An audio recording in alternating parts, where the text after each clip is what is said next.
Good morning students. हम दूसरा दस से आज देखते हैं। वहीं पर बरामदा दाईं ओर के तख्त पर बिस्तर बिछा हुआ है। दीवार के साथ तकिया लगा थे। दादा आराम से तकिए के सहारे बैठे हुए हुक्का पी रहे हैं।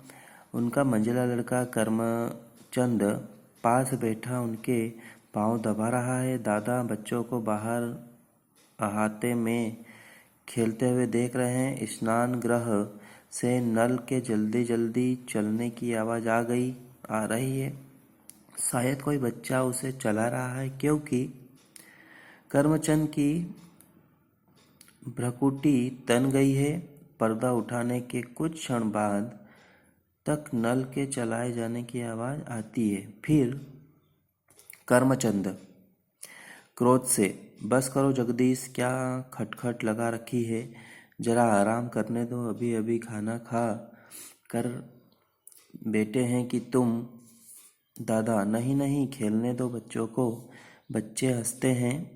बरगद की पूरी डाल लाकर आंगन में लगा दी जाए और उसे पानी दे रहे हैं। हंसते हंसते नहीं जानते कि पेड़ से सूखी टूटी डाली जल देने से नहीं पनपती।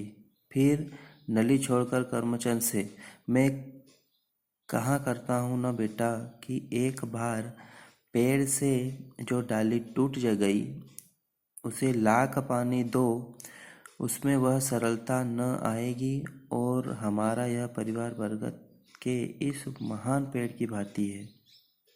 करमचंद, लेकिन शायद अब इस पेड़ से एक डाली टूटकर अलग हो जाए। दादा चिंता से, क्या कहते हो, कोई अलग हो रहा है? करमचंद, शायद छोटा अलग हो जाए।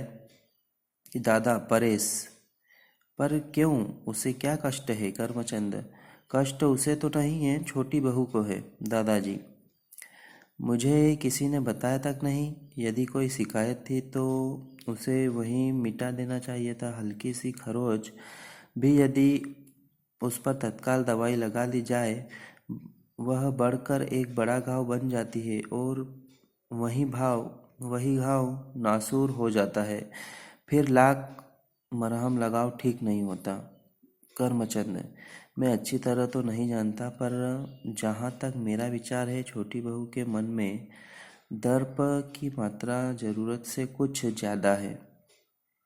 मैंने वह मतलब मलमल के थान और रजाई के अब्रे लाकर दिए थे ना, और सब ने तो रख लिए, पर सुना है कि छोटी बहू को पसंद नहीं आए। अपने मायके के घराने को शायद वह इस घराने से बड़ा समझती है और इस घर को घृणा की दृष्टि से वह देखती है। दादाजी, बेटा, बड़प्पन बाहर की वस्तु नहीं, बड़प्पन तो मन का होना चाहिए। और फिर बेटा, घृणा तो घृणा से नहीं मिटाई जा सकती। बहू तभी पृथक होगी, मतलब अलग होगी, चाहेगी जब उसे घृणा के बदले घृणा दी जाएगी। लेकिन यदि उसे मिटाया जा घृणा के बदले स्नेह मिले तो उसकी सारी घृणा धुंधली पड़ जाए और लुप्त हो जा सकती है। महानता भी बेटा किसी ने मनवाई नहीं की जा सकती, अपने व्यवहार से अनुभव कराई जा सकती है। ढूंढ वृक्ष आकाश को छूने पर भी अपनी महानता का सिक्का हमारे दिलों पर उस समय तक नहीं बैठा सकता जब तक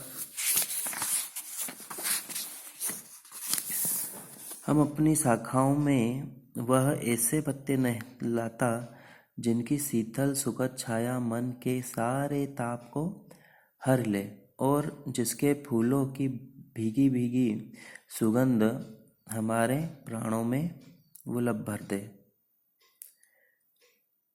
भासी बाहर से, दादाजी, मल्लू और जगदीश ने मेरा वट का पेड़ उखाड़ दिया। मल्लू से लड़ते हुए चीख चीख कर, क्यों उखाड़ा तूने मेरा पेड़, क्यों उखाड़ा? दादा, पेड़ हंसते हैं, बच्चे हंसते हैं। ठहरो भासी, लड़ो मत बेटा, जाना। करमचंद, जरा हटाना दोनों को। करमचंद जाता है, परेश निजी नज़र किए प्रवेश करता है। निजी नज़र किए प्रवेश करता है। दादाजी, आओ बेटा परेश, वह मैंने 1-2 कपड़े भेजे थे ना, तनिक देखना बहू ने उन्हें धो डाले क्या या नहीं। धो डाले हो तो ले आओ जरा, फिर मैं तुमसे बात करूँगा। ठीक है स्टूडेंट, इसके बाद हम कल पढ़ेंगे।